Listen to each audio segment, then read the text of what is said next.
wala jékki-jékki rek doo daan bi da nga ci laal te pourtant war na am panneau bu lay wax ne fii dans par exemple absolument dina am doo daan mais population bi ci boppam ñoo koy dindi dem jaay ko te si dañuy dégg ñu bëri ñu naan loolu état bi mënu ci dara man déglu rek il y a quelque temps dafa am accident bu amoon Centenaire je sais pas si vous vous rappelez mooy oto yi doon circuler ba ñëw yéeg ci kaw taxi yi je sais pas si vous vous rappelez la gendarmerie. Voilà c'était la gendarmerie oto gendarmerie yi ñëwoon ba yéeg accident bi amoon Centenaire. vidéo yi ci génn c'était des vidéos yoo xam ne c'est sûr que dañ ko ay caméra de surveillance moo ko filmé. vidéo yi ñu jotoon gis ci statut yi. ay caméra de surveillance moo ko jotoon filmé. beaucoup de Sénégalais se posaient la question à savoir donc ñun toll nañ foo xam ne am nañ ay caméra de surveillance yoo xam ne ñoom ñi ngi nekk di vérifier tout ce qui se passe ci ville bi. oui. actuellement. donc am na yoo xam ne buy xew ci capitale yi ay. égout nga dem ubbi kubéer bi dem jaay ay panneau nga dem date ci def lee ay yoo xam ne c'est pour population ñu nekk ci jàmm nekk sécurité ay toj ay lampe ci mbedd yooyu buñ ko defoon ñaar ñetti nit wala ne ñii ñoo ko def te jàpp nañ leen def nii absolument ñu bëri dañ koy bàyyi absolument donc ils ont les moyens pour enlever wala pour exactement nit ñooñu affaire boobu wàññeeku tuuti en fait. nit ñooñu neex na noo defar. nit ñooñu neex na noo defar. su kenn di gas fukk di suul. ma ñëw père. kenn di gas fukk di suul bu kenn di gas fukk di suul. waaw fukk di suul yooyu la ñuy jël teg daan seen kaw. bàyyi ko muy gas moom. waaw baax na. pour ma wax la. waaw baax na. ma appuyer feneen. baax na. lan moo tax tu crois que man par exemple dinaa pardonner man président comment dirais-je Abdoulaye Wade. jël 17 milliards def ko ci monument de la Renaissance bàyyi lampadaires yi nga xam ne nous avons la chance d'avoir un continent ou en tout cas de vivre dans un pays où on a le soleil 12 mois sur 12 nit ñi war a am quartier yoo xam ne dañuy dee ci lëndëm agression bi insécurité nga ne ko fa ñu ko bàyyi la preuve fa la ñuy mujjee ñu ngi mujjee ci def dëkk bi yëpp opération lampadaire solaire parce que yàlla ñun defal nañu Afrique ñu war a mun am soleil 12 mois sur 12 Sénégal gi yëpp am ay lampadaires foo tourner mu leer nañ te duñu fay dara à part acheter les poteaux. comme ñun yàlla ñun africain amuñu capacité wu defar benn lampadaire wala benn benn panneau photovoltaïque malgré que am nañ soleil 12 mois sur 12 mais président yi nga xam ne ñoom la ñuy yor koppari réew mi ñoom ñooy jël seen politique. orienté ko effectivement vers ça la preuve fa la ñuy mujjee boo xoolee pratiquement Dakar actuellement fépp dafay leer ci ay poteaux solaires parce que effectivement ça ne coûte pas cher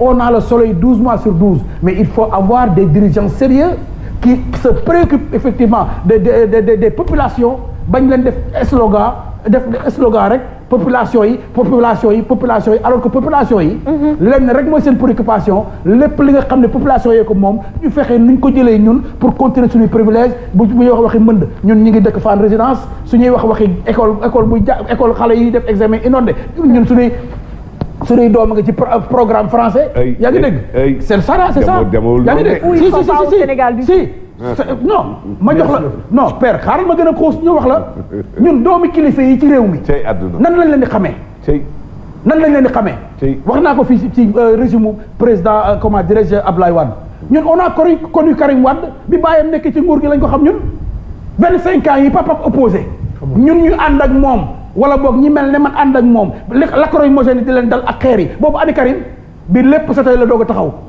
nga jël fi am na si ñoo xam ne seen ay doom dañuy yor ay véhicules gros cylindrés di daw en Europe ñu jàppale excès de vitesse pour ñu doog a xam ne kii nekk diw am na doomu ndangam wala doomu diw ma ngay marié doomu diw noonu lañ leen di xamee ñoom. noonu lañ leen di xamee nekkuñu fi seen yoon nekkul ci mbënd seen yoon nekkul ci jàng seen yoon nekkul ci parce que effectivement lépp loo xam ne nii sunu coono la ñun ak sunu préoccupation ñoom seen i doom fexe nañ ba nekk à l'abri de tout ça.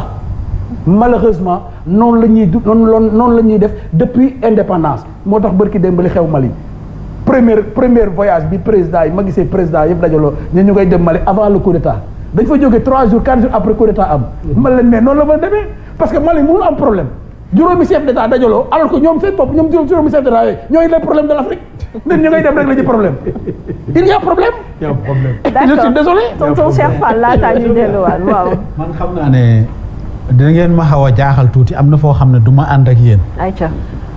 parce que su may nit di wax eau pluviale ñu jël di ko yóbbu ci géej man danga may jaaxal. pourquoi. waaw parce que damaa xam ne ndox ni mu seeree. waroon nañu am beneen xam-xam bu dul di jël eau pluviale di ko yóbbu géej. waaw c'est une bonne idée aussi. moom laa la wax ne la Houphouët bi mu gisee problème boobu dañ ko jël yóbbu ko ci tool yi Côte d'Ivoire. waaw kay donc man feneen laay gisee. man li ma doon gis mooy ñu drainer ay canaux. waaw récupérer eau pluviale yooyu parce que dafa jaaduwul Sénégal. waaw Dakar ba Saint-Louis àll bi ne yamal ak ñuy jéggaane lu ñuy dundee. ah. yaa ngi dégg.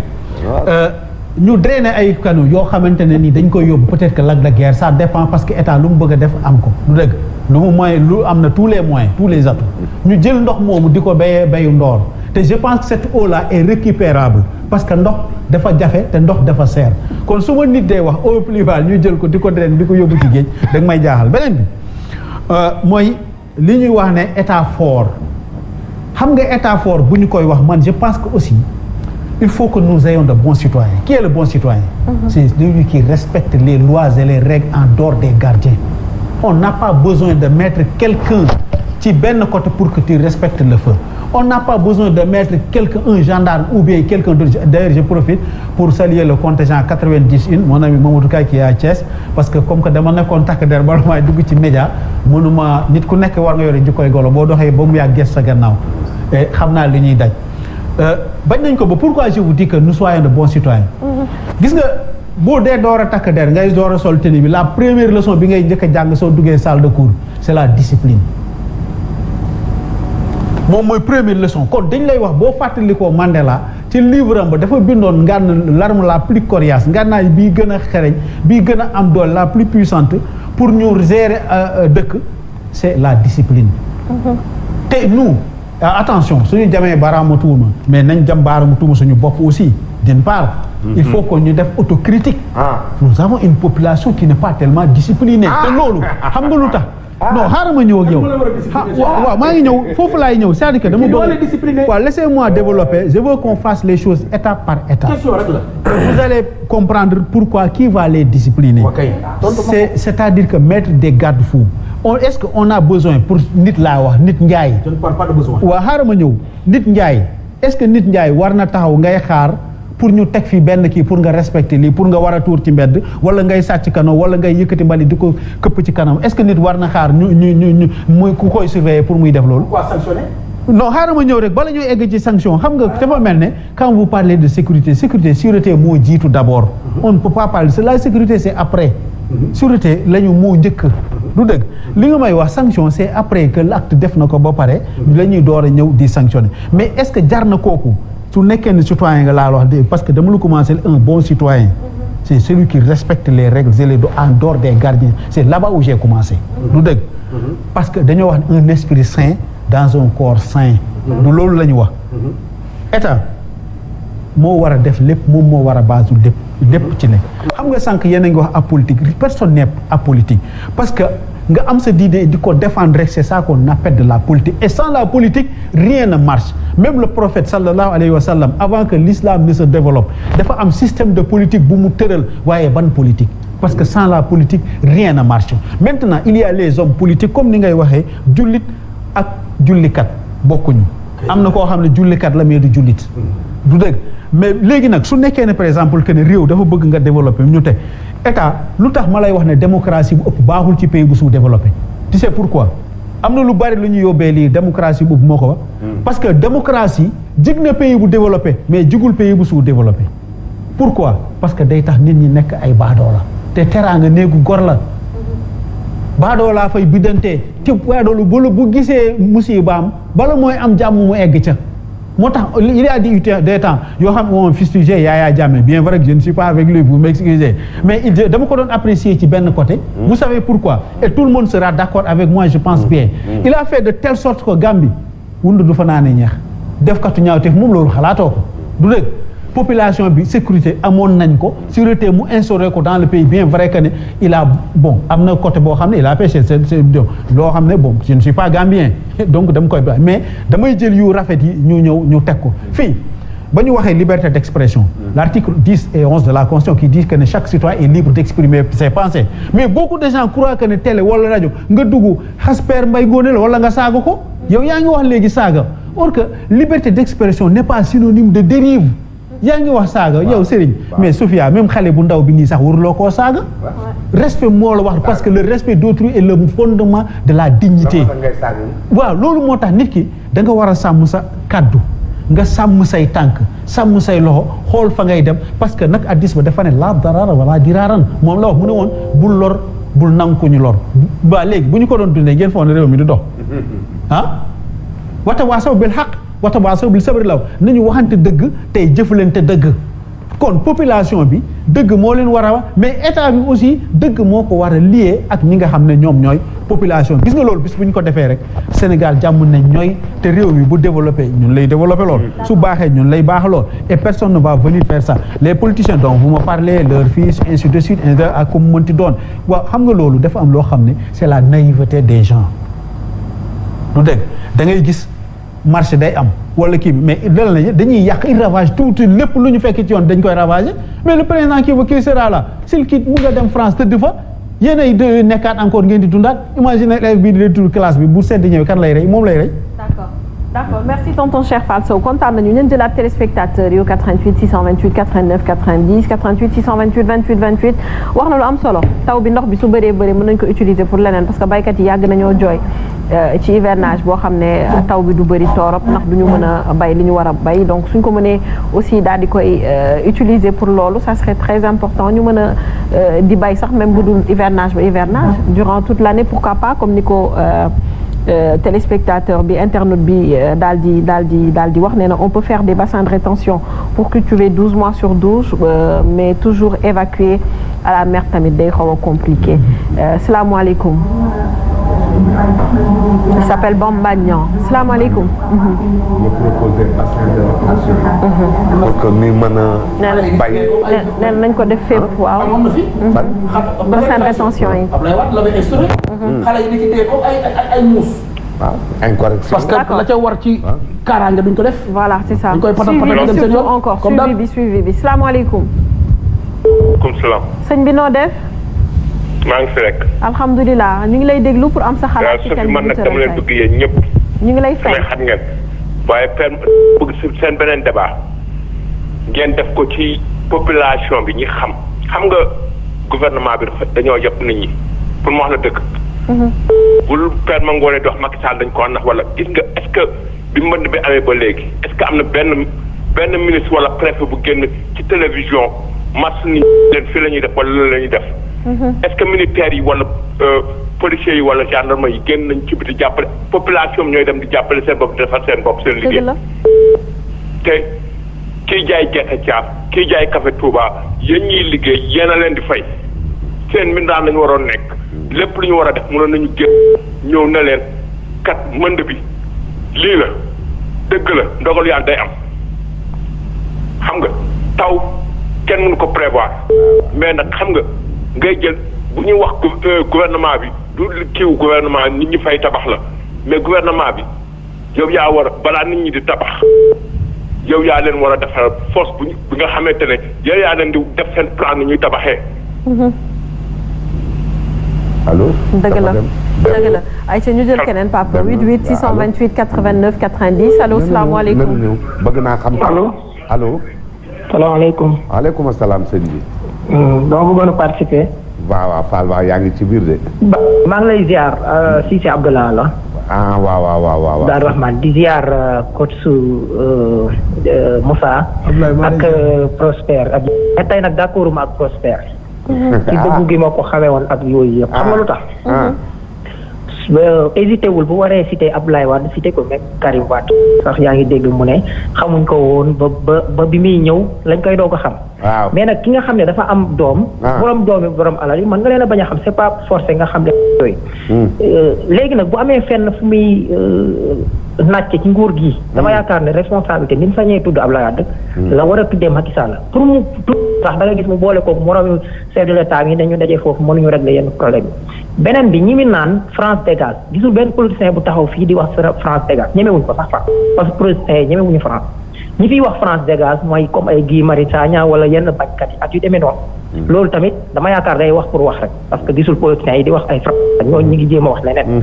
en tout cas am na sax ku fi taxaw di ëpp mais ñi ci ëpp opposé wuñ jamono yi parce que waaj daf leen a maîtriser ba ñemeetuñoo wax fii ñuy wax ñaan tonton bi naan ne démocratie bu ëpp démocratie du ëpp fii kenn dafee ñëwee yëngu kenn ñi ma wul yëngu yàlla may na ko benn doole boo xam ne fexe na ba ñiy yëngoo kës néew ñu population bi nag lu leen nit wax tooñ leen dem nga daan dem ci ñoom xam ruq reeg ruqaal yi ñëw taxaw ne mën ngaa régler seen problème bi nga toogeeg léegi daal 30 000 milliards 28 milliards 350 di nga fa ndékkoon na ko bi mu toogee ak ndëgën ne serait-ce que plan décennal bi mu waxoon rek 750 milliards bi ci woon daf ko ci def anam te fii la taxaw di bàkku ne bi may ñëw fekkoon naa fii léegi lii réglé naa problème mu inondation kon ñun dañuy wax ne gis nga borom xam-xam di xaatam di gën a rëy ci moom mën a taxaw ak ab sultan di ko wax dëgg. ayca dafa mel ni dem na ñu jël keneen 88 628 89 90 Papa jël ko. allo allo allo. allo salaamaaleykum. waaleykum salaam Sofia. sëñ bi noo def.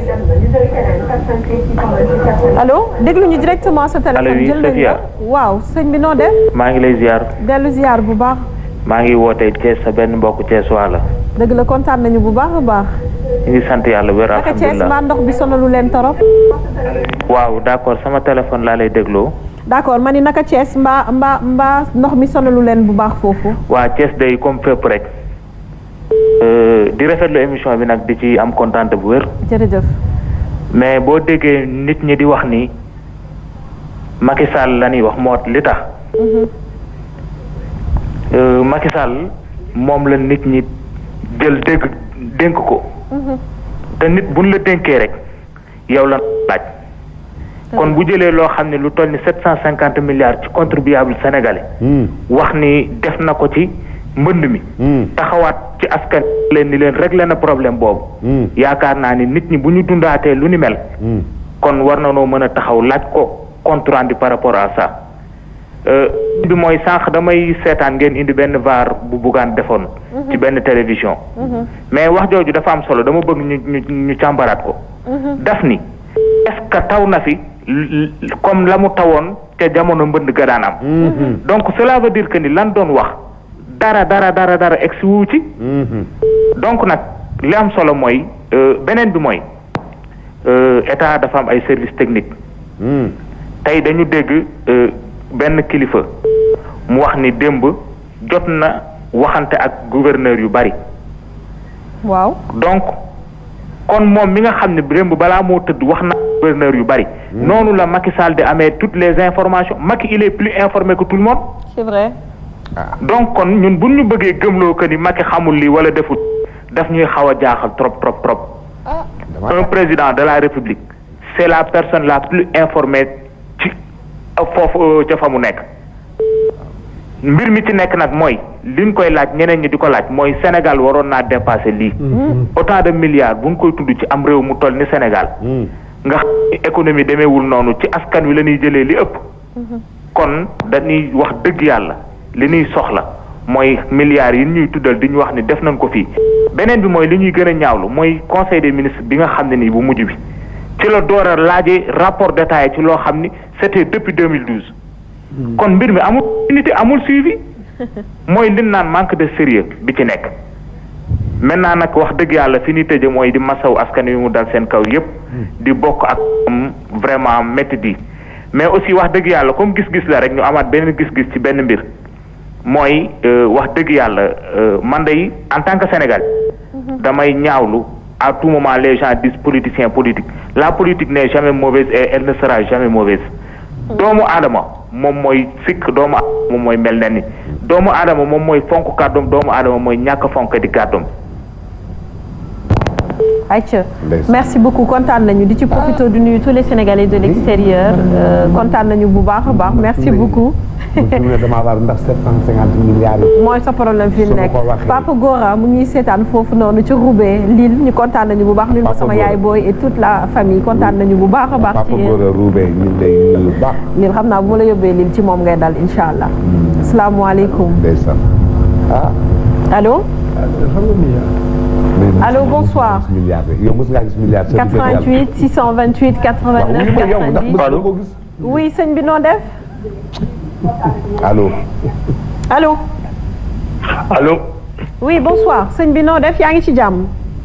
maa ngi ci jàmm waay. alhamdulilah yaa ngi en direct sur Sen TV. waaw maa ngi leen di nuyu yéen ñëpp. ñu ngi lay fay. wax ni c'est un honneur de participer à cette émission. ça fait plaisir aussi. oui El Hadj Gueye depuis Paris. pardon depuis Paris oui. El Hadj Gueye depuis Paris. d'accord El Hadj ñu waa Paris bu baax a baax a baax. El Hadj Gueye voilà. El Hadj Gueye ñu ngi leen di nuyu depuis il est 3 heures du matin. ñu ngi jégalu ci maa ngi fi père maa ngi lay nuyu di la ziar. waaw naka Paris. di la wax ni kontaan naa trop seen émission bi. merci beaucoup.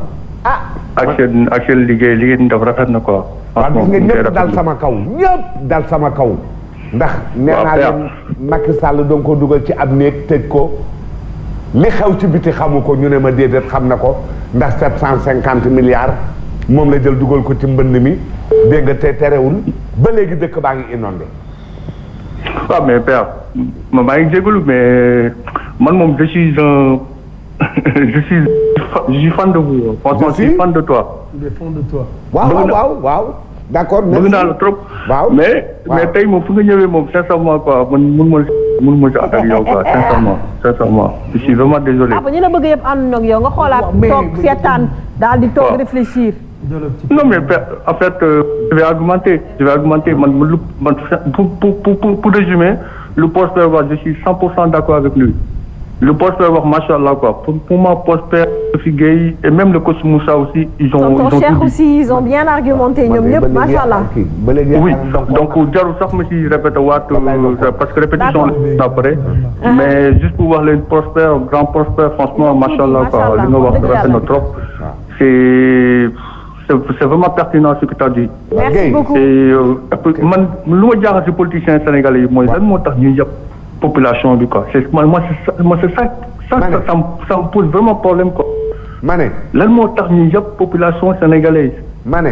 c'est que ñoom mooy Sophie Gueye wax na ko dañu ñuy jaral en période électorale ñu dugg fu ne. ñu dugg fa tout dans tous les recoins du Sénégal. c'est vrai hein. ma ne Gueye. oui. waaw allo Gueye. oui maa ngi lay déglu papa. ma ne. waaw.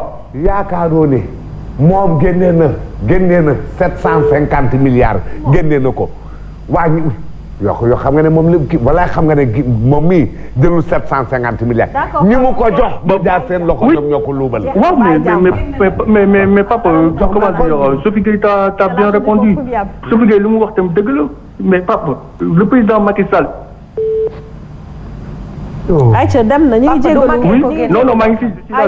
Aïcha d'accord ñu ngi lay déglu xam naa bit bi la. en fait lu ma bëgg a wax père Sophie Gueye wax na la. ak yi ñuy wër di la. Sophie Gueye wax na la ko le président de la République il est la personne la plus informée du pays. président c'est la personne la plus informée du pays war na xam fu ne. bu nekkee borom kër kay ça veut tout dire ça veut dire que yow war nga xam lu ne lu xew sa kër. borom Tuubaa doon koo nax. billahi doon koo nax mais doon koo nax boobu noonu moo doon nag doon koo nax boobu noonu père moo dul yoon. Abdou Diouf jooy nag ne musu ta xam ne musu meew day jaay doon ko doon nax doon koo nax. ku nekk ak ay ci kontaan nañu moom moo doon dernier téléspectateur bi ñuy jël ci téléphone bul insister bi ñuy jël tey ci téléphone bi di remercier population sénégalaise bi yëpp ci ni ñuy waxtaanee inondation yi ndax inondation yi du lu ñu doon xaar ñu ci bëri ci mbedd mi la leen fekk ñu ngi massawu di présenter suñu condoléance famille nga xam ne dañ cee perdre benn membre wala ñaar ay ci ñu ngi leen di massawu bu baax a baax c'est pas évident mais yàlla rek moom moo dogal loolu suñu sañoon Sénégal dañuy nekk ci ay situation yoo xam ne lépp lu ñëw rek surtout genre phénomène yu mel nii muy taw di ngelaw di yenn affaire yi ñu mën koo dégg donc ñu ñaan yàlla dafa di coach merci beaucoup on va s'en arrêter là pour aujourd'hui Papa laay jox après mu wax ñu ban thème la ñuy laal mercredi prochain donc ñu ngi lay remercier bu baax Sophia di am contentement plaisir bu mag la di ñëw di participer émission bu am audience bu toll nii mais lenn lu ma bëggoon brosser rek Sénégal dañuy jël leçon xam nga père bu ñu énuméré sànq macha allah yàlla guddal fanam yàlla na am junni at yu dégg téeméer bu xoolee Massalikul Jinaan fi mu nekk. waaw mu tuddoon parc Amazout. ci li ñu fekkee ñun bi ñu nekkee xale. waaw ba jàppanteeg kaay fi ndigoog ñëw ba yegg foofu yëpp. waaw parce que bu ñu xoolee mbàkk yu fay bu ñu delluwaatee bu temps amoon. waaw régie dinañ la woon bi ñuy dugal sonde pour tabax Massalikul Jinaan coono biñ daj. waaw milliards yi nekk ci suuf nab doom la. moom foofu laay ñëw. waaw milliards yi ne ci suuf. waaw moo ëpp li ne ci kaw. foofu terrain foyer la tudd. waaw moom laa lay wax xam nga foofu ndox la waaw bàyyi moom expliqué la. waaw gis nga liggéey bi ñu def foofu. waaw suñ ko doon xalaat ci étude bu nekk. waaw xaalis bu toll ñu def ko xam ni fii ndox da fi ñëw day yàq. waaw Massalikul Jinaan dootul inondé. bijou la pour Dakar te pourtant sëñ Bamba ba muy wax naan lil Muntaha wa jëftu fii Ndakaaru du léegi te tey loolu am na. d'accord. ci Zahir ba ci baatin donc pour wax la état bi nañu gën a góorgóorlu di def ay étude di jëlee exemple yu mel nii ci liggéey yu mel nii def ci xaalis bi war jël alal ji def ko si ñu xam ne lii day tax mu gën a ñoŋ. maa ngi nuyu waa toute ma famille du nuyu tous chers téléspectateurs de la chaîne leader di am mbégte ak contentement ci Sénégalais yi di baalu àq ñëpp di leen wax à la prochaine fois incha allah. jërëjëf coach. merci coach. merci beaucoup so Aïcha sama gàttee ma jël. sama waxu dee mooy sama waxu tey problème mu priorité la ñu am.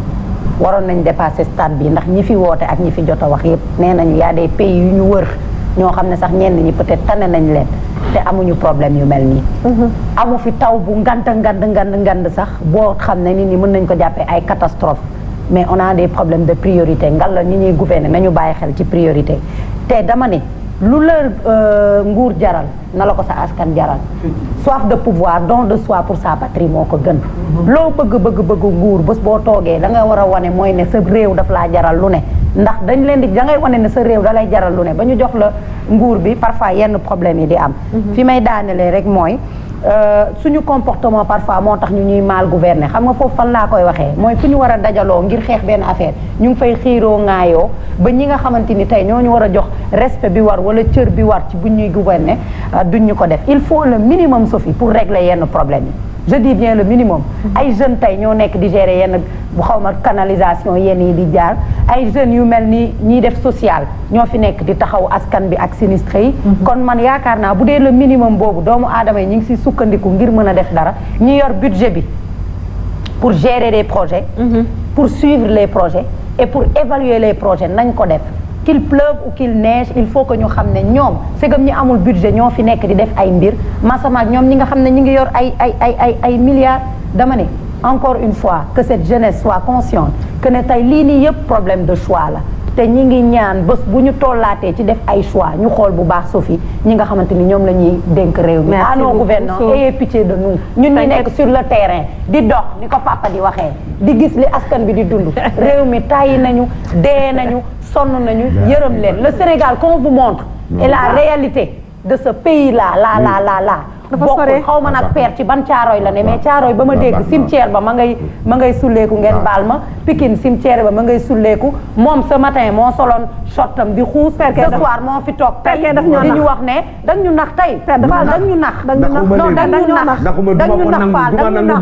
dañ ñoo nax ko ci kaw Macky kenn weeru ko dañ ko appelé à prendre ses responsabilités merci beaucoup lien cagnotte bi wala ma bàyyi la nga joxe papa bàyyi la nga joxe non bàyyi ma bàyyi la nga def ko rek Aïcha waaw di fàttali rek ne am nañu seen mur daanu ñi nga xamante ni seen i amatuñu ay meubles Sophie et que soxla nañu tamit lu mu mënti doon association lañu ci social la ñuy yëngu Thierno Birahim ñu ngi koy remercier ci idée bi donc na ñëpp jàpp si cagnotte bi nga xam ne lancé nañ ko pour sinistré yi ci page bi dinaa ko defaat léegi sama profil Facebook Sophie Gueye la pour ñu amul sama Facebook www.lesracinesdelespoir.org dinañ leen rediriger ci cagnotte bi numéro bi ma bàyyiwaat téléphone oui d'accord donc 77 313 0033 ñu mën leen bàyyil cagnotte bi merci à tout le monde bu amee lu fi dëngoo aussi ñi ngi jéggalu jaajëf ñun toute l'équipe de Racine de l'Espoir tonton Cheikh looy tëjee waaw li may tëjee de mooy yàlla formaté ko di installé si antivirus ndax antivirus ñi def ci ordinateur ci xol la gën a jekk te match bi bu seeree coup franc mënul ñàkk waaye nañ moytu penalty maa ngi nuyu contingent 90 jërëjëf tonton Cheikh gàtt na et c'est instructif Prosper merci beaucoup madame Diallo Safia xanaa di wax rek ne genre situation yi daf ñuy metti ñun parce que ñun bu ñu sañoon suñu dëkk Afrique en général kenn du ko gën ndax ñun dañuy tukki xëy na bëriwul trop mais amul benn dëkk bu ñuy dem ci àdduna ba ñu considéré ñu comme citoyen yu dëkk boobu ngay xool tubaab bi ni ñu lay xoolee avec mépris bu doon suñu sago lépp fi lañ koy amee. toog non c'est vrai. boo tukkee tuuti nga dugg ci métro dugg ci avion da ngay gis à la limite même li ñu lay dawee sax moo tax bu ñu doon suñu sago. lépp am fi Afrique moo fi gën. Sénégal aussi waxi noppi. mu nekk foo xam ne vraiment dund fi dafay bien quoi. te politiciens yi du ma ko tàyyi di ko wax nañ ñu dimbale sonn nañ ci ñoom nañ ñu dimbale. n'est-ce pas xam ne lépp dañ ko fi bàyyi. ñi fi nekkoon 1960 kenn nekkatu fi. dans 50 ans keneen bi ñu fi nekk ñuy sóoraale seen tra yi bàmmeel parce que am na solo. fa la ñuy mujjee ñun ñëpp. merci beaucoup Dieye kontaan nañu bu baax a baax di remercier Gambien yi nga xam ne dañuy seetaan fu mu toll émission bi heure bu commencé ñoom ñëpp dañuy connecté il s'appelle Fallou mi ngi ci télévision gambienne bi merci beaucoup Zeka merci et bonsoir Papa. waaw Sophie li ma la wax rek dama ko yërëm ndax li ma ko yërëmee réew mi. Papa tey nga yërëm sa bopp. wallaay yërëm naa waaw man maa gën a métti man mi amul kii man maa waaw ba tey na ànd ak yàlla ak yonent bi ak borom Touba. d'accord kontaan nañu ko mais kii laa leen wax ne. kii li mu nekk nii mais nag na ngeen seetaat leen seen xel ngeen dellu si diiru ba mu toogee ak léegi li mu xeex ak li mu bëre moog li mu liggéey bu ëpp. dëgg la. déggu leen li ma wax de. déggu leen ma de li mu xeex songoo ko bëre ko am ci ay combat ak li mu toog liggéey ko ndaxte liggéey bala nga koy def yaa ngi koy def sa teeyu bakkan liggéey doo ko def ci aw ay liggéey da nga koy def ci jàmm am sa conscience tranquille mais diggante bi yéeg na fi ak ay nit wàcc feeg ñoom xam nga bu bëree fi kii fi yooyu tamit dina bokk ci li nga xam ne dina ko xaw a wàññi tuuti ci ab liggéeyam ak alluram. d'accord. waaw ndax liggéey ci jàmm na nga koy def nga xool ñi lay déglu bu baax te wër la nga xool lan lay digal bu baax yéen ñi ko wër xam leen li ngeen koy digal ndax digal ak dugal bokkul nit soo koy digal da nga koy wax te yàlla tax nit soo nekkee ci nguur mu nekk ci nguur. da ngay jàpp ci nguur ga te xam ne su ñàkkee nguur ga nga ñàkk ko su amee nguur ga nga am ko. dañuy tox moo tax loolu seen problème. waaye bul def nguur yàpp ak naan folliku day bett. ñoom folli ñu toxu. waaw bul def noonu. d'accord papa nguur da nga ciy jàpp. papa kontaan nañu bu baax a baax. bëgg naa nga wax ma thème bi ñuy def incha allah mercredi. waaw xam nga. après nga wax ma ku la ñawal tamit V bi ku fi jaar. waaw kii V bi. Cheikh Fall la. Cheikh Fall. kooku moom Ousmane. mi nga xam ne ba kenn la ci ba Kaolack Ousmane Noël Dieng kenn la ci Kaolack benn nanu moom ak Cheikh Fall kooku taalibe Baay la. d'accord ànd nag ak Diène Farba Sarr may nuyu bu baax a baax. ku la ñëwal ngay dem ba foofu doo fi waaw waaw kii d'accord jox ñu thème bi di ñëw waaw joxaale ñu thème bi. thème bi dëkk bi moom nanu wax ne moo toj goo xam ne. pour mercredi. nee nanu soo duggee. ci bërëbu tàggatukaayu yaram yi ñu naan ko salle de musculation. nee nañu ndax ñiy ñëw ca salle ba doon aw jigéen. ba ci sax aw góor. ndax nee nañu léeg-léeg ñu gis góor gu toll ne Père Mbaye Ngoné dugg ci biir salle bi waaw day defaru yaramam day corde. papa annoncé thème bi rek yow annoncé rek. ñu ne ñooña seen bopp. mu ngi noonu salle de ndax ba mu demee doon defar seen yaram moo leen fa yóbbu. wala maanaam dañuy waaw wala salle de sport 2 points maintien du corps. waaw wala maanaam daal waaw doon wut lu fa am daal waaw maanaam doon wut lu nu am wala doon fay raasaatu wala daal maanaam daal doon fay jaayu. d'accord wala doon jaayu. d'accord incha allah loolu mooy doon suñu thème nee na ci góor ak ci jigéen mais leen nan jaay donc coach dañ ko fi soxla du góor ñëpp ndax ay paa nga fa dem waaye ban paa nañuy xool. waaw papa loolu instant yi bu ko tas tooga rek incha allah mercredi dañ ko def coach merci beaucoup on se retrouve incha allah mercredi Sophie on se retrouve mercredi pros à mercredi tonton Cheikh Fall gërëm nañ la ziar nañ la bu baax a baax di jéggalu ci dérangement bi fu ñu ko wooyee rek day ñëw macha allah. donc kontaan nañu bu baax te ku baax la il est très bien macha allah. donc kontaan nañu bu baax a baax. merci à tous ces téléspectateurs qui nous suivent merci Mouna R merci beaucoup MD. merci beaucoup à tout le monde merci à Mouna Diatta merci beaucoup à monsieur Diallo merci à tout le monde. jërëjëf kontaan nañu bu baax Insa aussi ñu ngi koy béggee bu baax a baax papa xel mi dafa neex nag kontaan nañu macha allah on se retrouve si tout va bien mercredi à partir de 22h30 sur Sen TV merci à tous